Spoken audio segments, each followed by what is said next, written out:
When Youngju was 4 years old, she found out that her family is living from a small Korean cottage to a place none other than Miguk, aka America.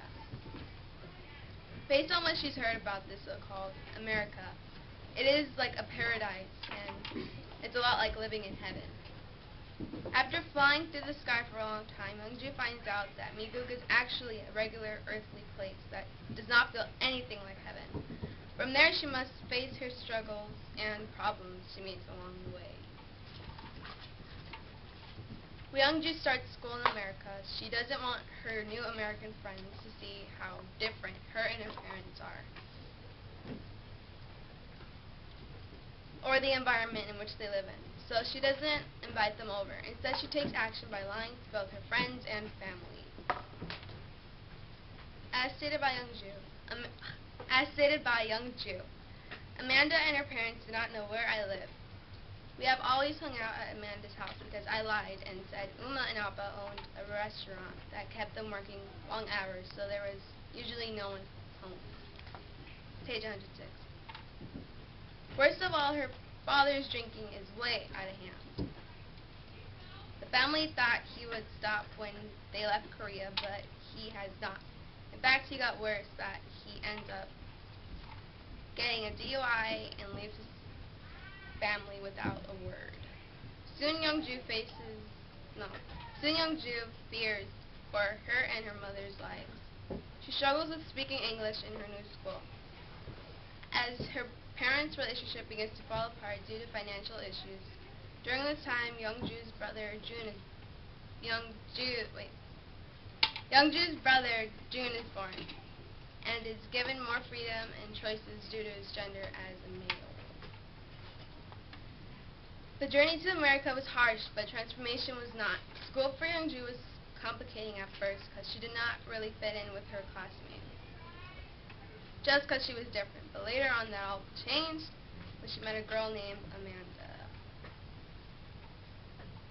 At home, Youngju faces many struggles with problems such as abuse and mental abuse.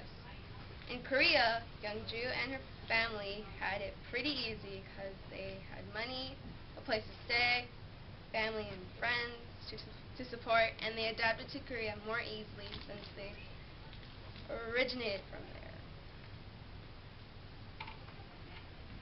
Compared to America, they had financial issues, problems, and a small house that they had troubles affording.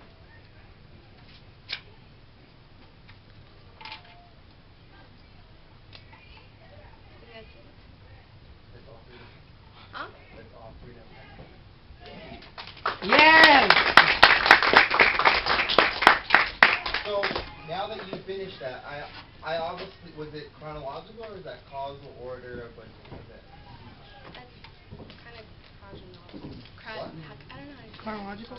Time. I think you tried it chronological, but you did something, you did a causal thing because you kept on talking about this versus that. Did anybody else pick that up? Korea versus the U.S. Yeah. Home versus school. Happiness versus sadness. Brother versus sister, right? And in this novel, did you notice that you only got to see whatever the opposite or whatever was on the other side because you knew you knew what both sides played, right? Do you feel, Angelica, that is a fair way of looking at the world, or is this a good way to analyze the world? Was it always this versus that, this versus that, this versus that? Is that a fair way to do it? I mean, that's how I do it. I kind of compare things. Read. Say it again. I can't hear what that Compare, that's what I do. Like, I compare things to see how they're treated differently. If it's fair. Anybody else do the same? Compare. That's how you react to the world. It's okay to be honest. Raise your hand and compare things, and that's how you understand the world. Oh, Bobby. Oh, Bobby. Bobby! Stop. Thank you. Now, thank you for being honest. Do you know why, possibly, there's always this versus this? Think about her age. She's 80.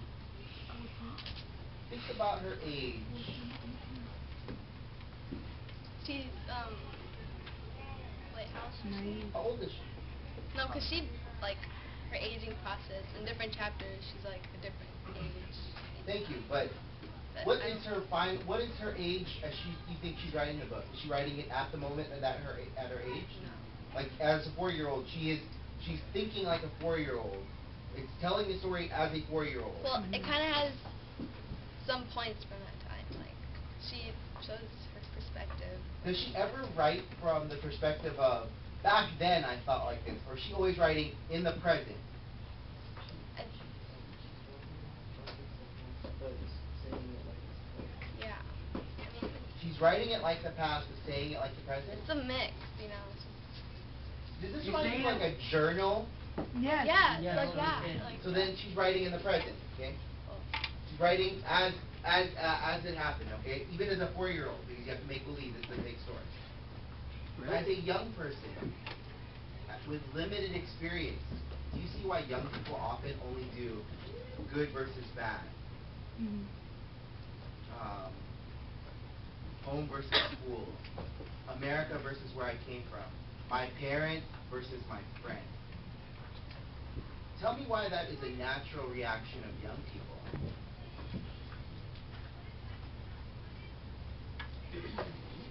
Why is that a natural reaction of young people? Because if you want to take this out of the Korean American experience, bring it to the teenage experience, why is that a natural teenage occurrence, and how you could lead the group in that?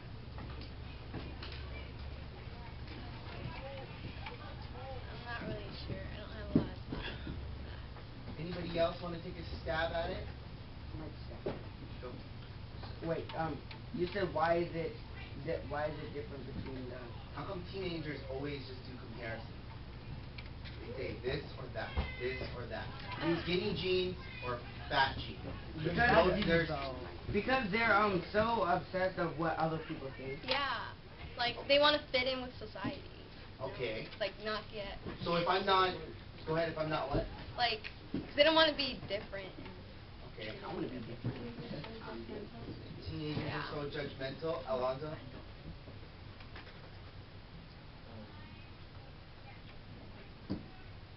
Well, since they're younger, it would probably mean that they don't know what's best, so it's trial and error to find what's best about the world and everything. So you have to compare things to find what's best.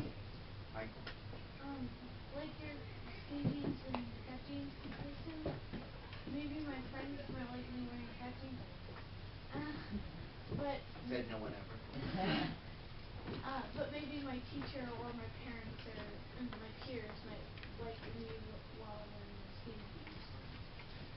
Go. Because sometimes people don't always compare just to be like other people.